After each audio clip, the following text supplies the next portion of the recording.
በጠዋት እየተጣደፈ ለሥራ ወጣ።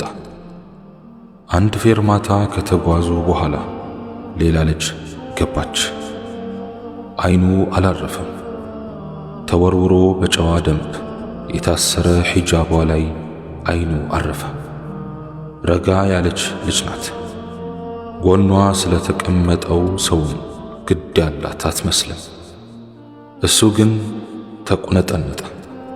እንዴት እንደሚያናግራት አወጣ አወረደ። የት ደረስን? ሰዓት ስንት ሆኖ ይሆን እያለ ብቻውን ቢያወራም ጆሮ አልሰጠችው፣ ከምንም አልቆጠረችም። ወሬውን የምትቀላቀል አልሆነችም ልጅቷ። ሰምታ እንዳልሰማች ሆነች።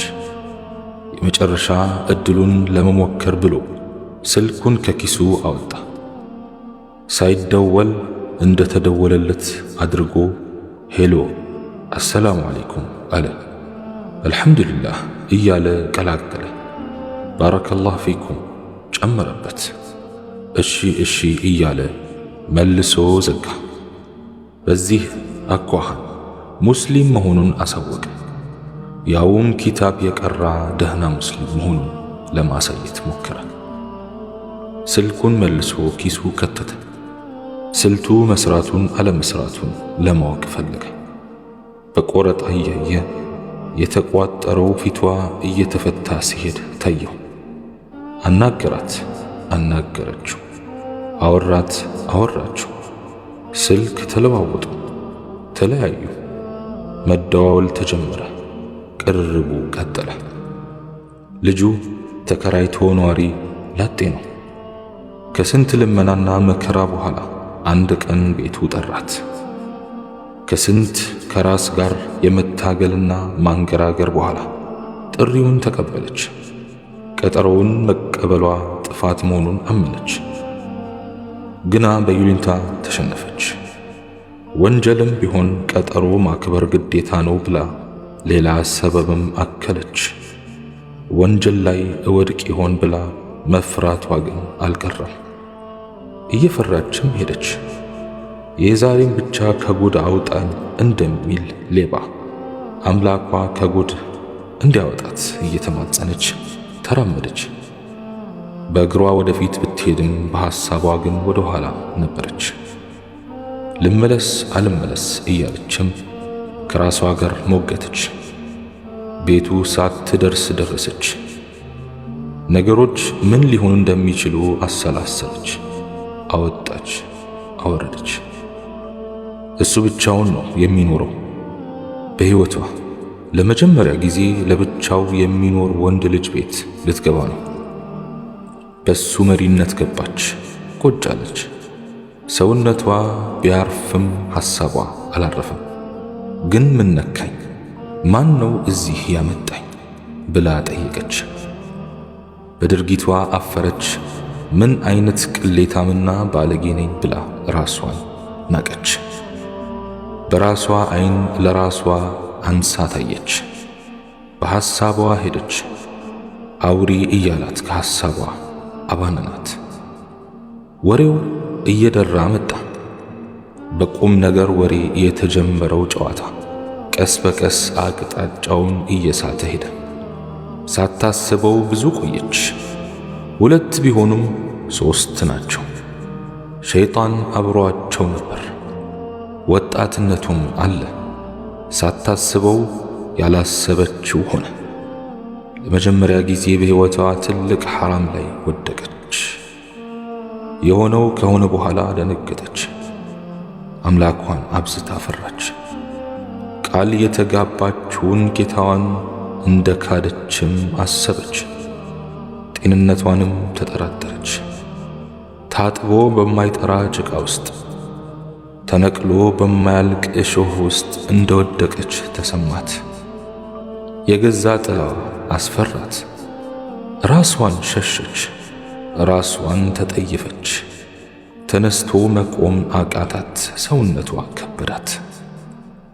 ሰው እንዴት በአንድ ቀን አምላኩንና ዓላማውን መርሁንና ማንነቱን ይክዳል አለች። ራስዋን አምርራ ጠላች። ሲበዛ አለቀሰች። ስቅስቅ ብላ አነባች። ምን ነው እግሬን በሰበረው አለች። ለቅሷ ማቆሚያ አልነበረውም። ስላደረገችው ነገር መልሳ መላልሳ አሰበች። አልዋጥልሽ አላት። ስላጠፋችው ከባድ ጥፋት አስታወሰች። ራሷን ማመን አቃታት። መልሳ መላልሳ ራሷን ረገመች። ራሷን ተናገረች። አብዝታ ራሷን ታዘበች። አንቺ ወይ አንቺ ምን ሆነሽ ነው ግን እንዲህ የሆንሽው? ምን ሆነሽ ነው የረከስሽው? ምን ሆነሽ ነው ሰው ቤት ድረስ መጥተሽ መሰተሪያሽን አውልቀሽ የጣልሽው? ምን ሆነሽ ነው የቆሸሽው? በአንድ ቀን አጋጣሚ ነገሮች በአንዴ እንዲህ መሆናቸው አንገበገባት። ታሪኳ የተቀየረ ሆኖ ታያት። የፈሰሰ ውሃ ላይታፈስም ነገር አበገናት። እሱ ግን የልቡን በመስራቱ ደስ አለው። የማይደፈረውን ምሽግ በመድፈሩ ድል ተሰማው። እጅ እንደማሰጥ ያሰበውን ልጃገረድ በመጣሉ ፈነደቀ። በውስጡ እየሳቀ ያዘነ መሰለ። የተጸጸተ መስሎም አባበላት። ሊያጽናናት ብሎ ተጠጋት። እንዳይጠጋት ብላ አስፈራራችው። በአንድ ጊዜ ተቀየረችበት፣ ሌላ ሰው ሆነችበት። ቀጥሎም ጉዳዩን አቅልሎ ሊያሳምናት ሞከረ። እንዳታካብድም ነገራት። ስለ አላህ ሰፊ እዝነትም ሰበካት። ሐጂብ ነገሮችን እንድትረሳ አሳሰባት።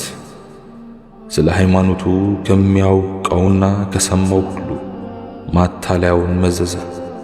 ይሄ ቀድሞውኑ የተጻፈና የተወሰነ ቀደር እኮ ነው አላት።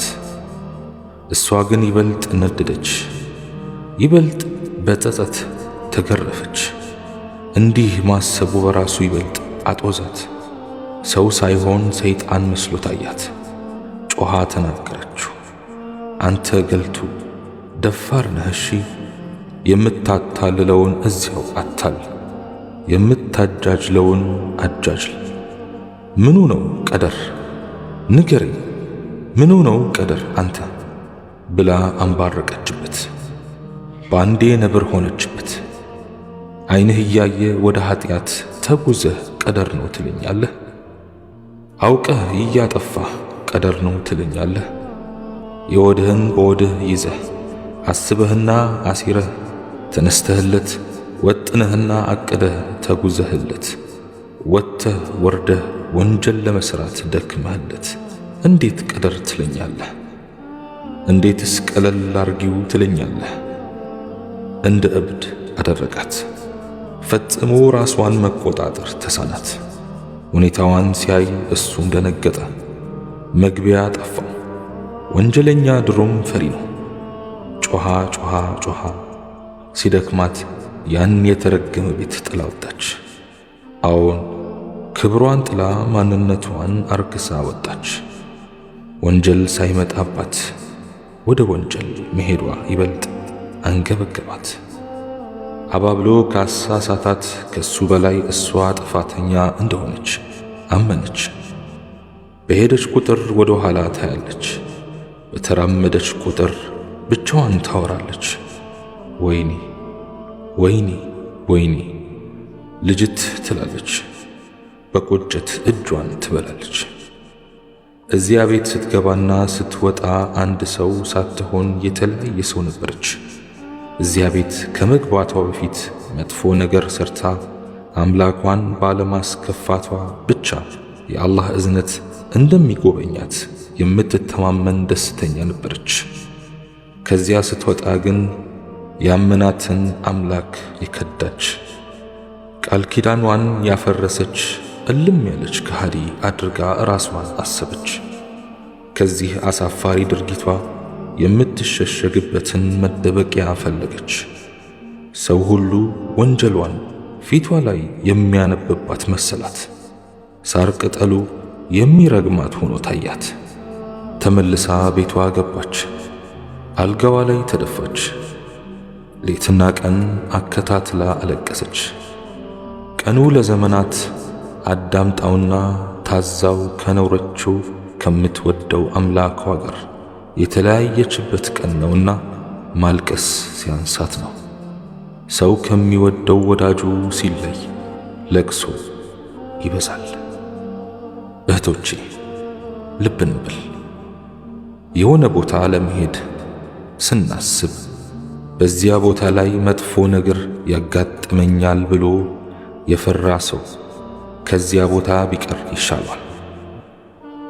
ሁለት ባዕድ ወንድና ሴት በአንድ ቤት ውስጥ ብቻቸውን መሆናቸው ትልቅ አደጋ አለው። ሸይጣን ሶስተኛቸው ነው። ወስውሶ ወንጀል ላይ ይጥላቸዋል። ሆነ ብለው አስበውና አቅደው ወንጀል ከሰሩ በኋላ በቀደር ማሰበብ ትክክልም ተገቢም አይደለም። አላህ ሱብሓነሁ ወተዓላ በሰማነው የምንጠቀም ያርገን።